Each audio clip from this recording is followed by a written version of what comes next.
for you. So in this video I'm going to be unboxing a radar detector. So what this basically is supposed to do is notify you when you're coming towards a speed camera so you can reduce your speed, because everyone goes over it every now and again and no one likes the points or the speeding fines. I'm not saying you should be speeding, I'm just saying this is something that's designed to help you. Whether it works or not, I'm not familiar with it yet. I've just been told to test it out, so I thought I'd go online and buy one and we'll test it out for ourselves. So this is how it's arrived. I haven't even... So if we get inside of it, let's see what's inside of it. I will post a link in the description, so if you do like it, you can buy one yourself. So as you can see, we've got an anti-slip mat, which it didn't mention in the description.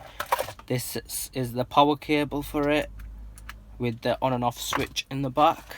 And this is the detector itself. So it's not a bad looking thing, it's pretty big. It is a good looking thing. It has got a few buttons on it. I'm guessing the 2 radar detectors at the front. So once I've got this up and running, I will do another video of it to show you what it looks like. They've sent us, I'm guessing this is like a little sticker.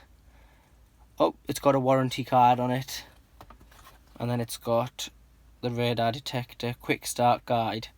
There's nothing else inside the box, as you can see. I will upload another video of once I'm using it, and I will show you whether it works or not. Please like, share and subscribe. Thank you.